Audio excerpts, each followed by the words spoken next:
So you haven't reduced the deficit, have you?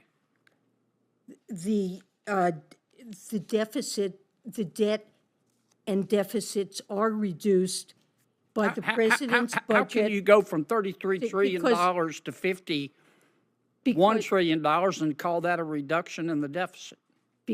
Because that's a calculation for which you need a baseline, and then you compare the budget and the deficits and debt in the budget with a baseline in which there are none of the changes either in revenues or in spending that are proposed in the budget. Here's my baseline. At the end of this year, we project, people a lot smarter than me, probably not than you, but smarter than me, say that gross debt's $33 trillion. They say if the president's budget is implemented by 2033, it'll be $51 trillion.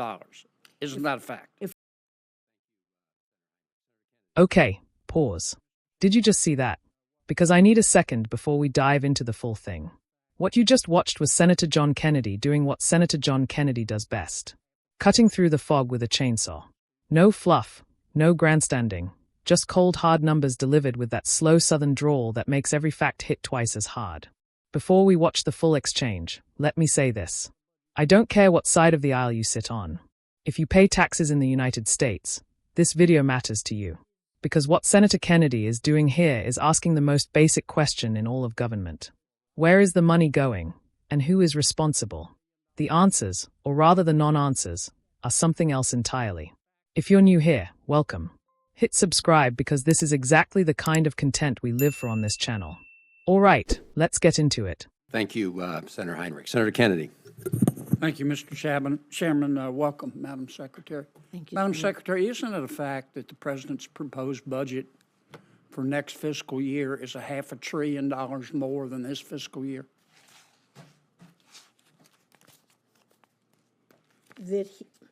On the spending side? Yes. That's what a budget is. Yeah. It is about $400 billion. It's about $500 billion more, right? It's about what? $500 billion more, right? About that. Isn't it a fact that since 2019 until today, I'm not including the extra $500 billion that y'all want to spend, since 2019 through today, U.S. population has increased 1.8%, and the federal government's budget is up 55%. Isn't that a fact? Well, we had a pandemic. Isn't that a fact, though? Are my numbers right? I don't know those numbers. You don't know? You never looked at that? I don't have those numbers in my head. I'm not disputing them. Okay. Isn't it a fact that the president's proposed budget proposes $4.7 trillion in new taxes? It does propose significant additional taxes, yes. 4.7 trillion? Something like that, yes. Okay. You talked about reducing deficit. Isn't it a fact that under President Biden's proposed budget, that gross debt will rise from $32.7 trillion at the close of this year to $51 trillion by 2033?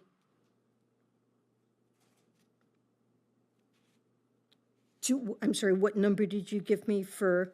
The president's proposed budget will increase gross debt from $33 trillion at the close of this year to $51 trillion in 2033. Isn't that correct? Well, debt held by the public, which is... No, ma'am, that's gross debt.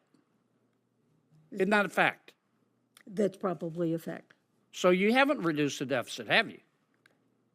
The deficit, the debt and deficits are reduced by the president's budget. How can you go from $33 trillion to $51 trillion and call that a reduction in the deficit?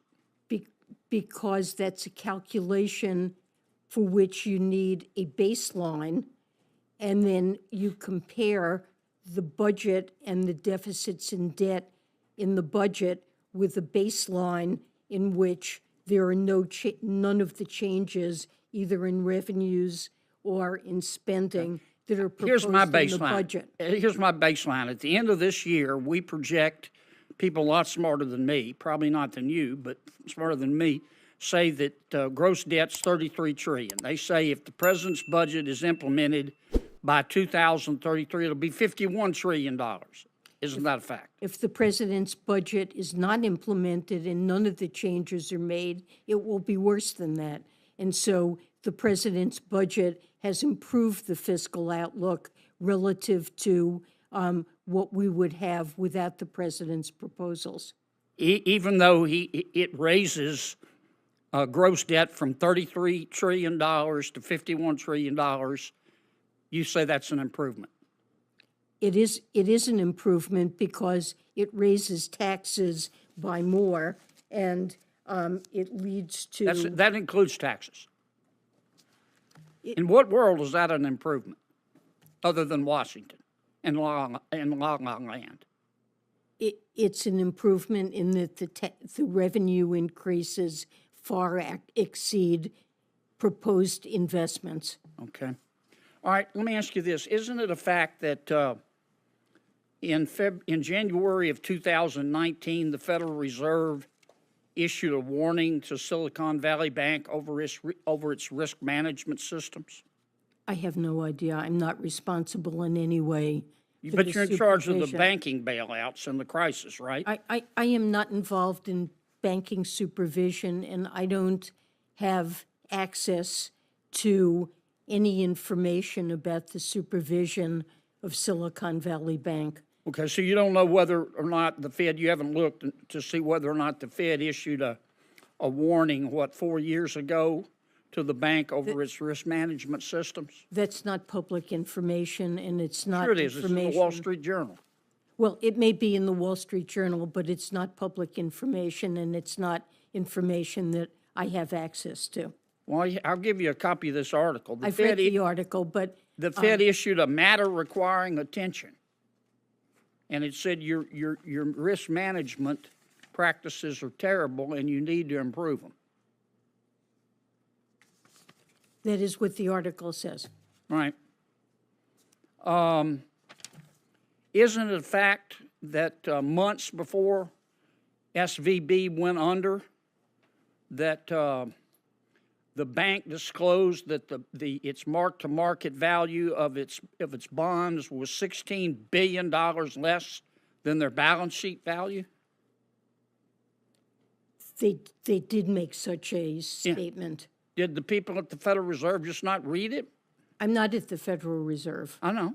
I was at the Federal Reserve. But you're at the Treasury, and you're in charge of the banking crisis. Let me ask you. I am not in charge of the supervision of the bank. Let me ask you this. Senator Heinrich talked about the 2018 amendments to the Dodd-Frank Act. Isn't it a fact? Now, SVB was not stress tested in 2022. 34 banks were. Here's the Fed's report. Isn't it a fact that if SVB had been stress tested, it would have passed? Stress tests look at capital of a bank. Here's the yes, ma'am, under the stress test. Isn't it a fact that SVB would have passed? I don't know. It wasn't stress tested. You need to look into that, Madam Secretary. This is not my job. This is the Federal Reserve's job. Okay, isn't it a fact that when the Federal Reserve stress tested in 2022, it only stress tested credit risk, it didn't stress test duration risk? Isn't that a fact? I believe the stress tests in general partially address and take account of interest rate No, risk. ma'am. I've read it. Here it is, bigger than Dallas. Well, to the extent that there are assets held in an available for sale portfolio that would suffer losses due to changing interest rates, that would be captured in the bank's No, ma'am, it's not capital. there. I've read it. Senator Kennedy, I've allowed people the secretary to stray over answers. All right, we're back. Let's start from the top. Senator Kennedy walks into that hearing with numbers, documents, and a laser focus that most politicians abandoned years ago. And what does Secretary Yellen bring? Vague deflections, baseline comparisons that would make your accountant laugh, and a remarkable ability to not know things that are literally her job to know. Let's talk about the budget exchange first, because this was staggering. Senator Kennedy establishes clearly that since 2019, the U.S. population has grown by just 1.8%, while the federal budget has ballooned by 55%. And when he puts that to Secretary Yellen, she doesn't dispute it. She just says we had a pandemic, as if a pandemic explains away years of runaway spending that was happening before, during, and after. That is not an answer. That is a pivot. Then comes the gross debt projection, and this is where things get truly Orwellian. Senator Kennedy points out that under the president's own proposed budget, gross debt goes from $33 trillion today to $51 trillion by 2033, an $18 trillion increase. And Secretary Yellen, with a straight face, calls that an improvement. An improvement. Her argument is that without the president's budget, things would be even worse. And look, I understand the concept of a fiscal baseline. But you cannot propose $4.7 trillion in new taxes, watch gross debt nearly double, and then call that deficit reduction. That is not math. That is marketing. Senator Kennedy called it exactly what it was. Washington logic that works nowhere else in the real world. Now let's get to Silicon Valley Bank, because this is where the accountability question gets really serious. Senator Kennedy raises a Wall Street Journal report that the Federal Reserve flagged SVB's risk management practices back in 2019. 4 years before the bank collapsed. Secretary Yellen's response: she hasn't seen it and it's not public information.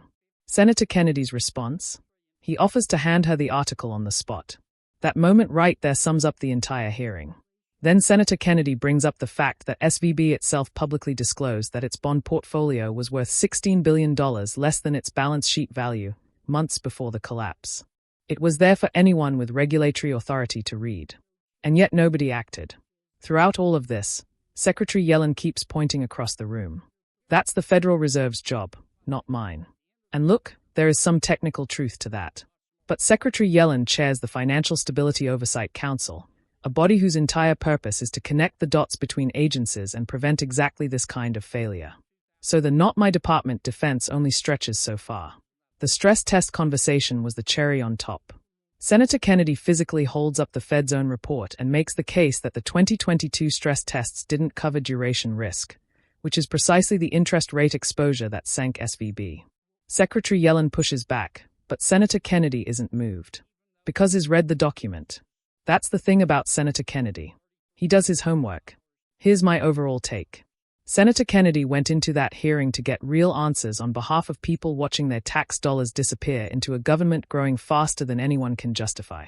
He asked specific questions, cited specific figures, and held up specific documents. That is what oversight is supposed to look like. Secretary Yellen is clearly intelligent and experienced. But intelligence and experience are not the same as accountability. And in this hearing, accountability was in short supply on one side of that table. The American taxpayer deserves better than baseline comparisons that dress up a $51 trillion debt as a success story. They deserve better than regulators who miss $16 billion warning signs sitting in plain sight. And they deserve officials willing to sit across from the most powerful financial figures in the world and say, that doesn't add up and I'm not moving on until we talk about it. Senator Kennedy was that person in this hearing. And whatever your politics, that should count for something. If you found this useful, share it. This is the kind of hearing more people need to see. Drop a comment telling me what moment stood out to you most, and if you haven't subscribed yet, now is the time. See you in the next one.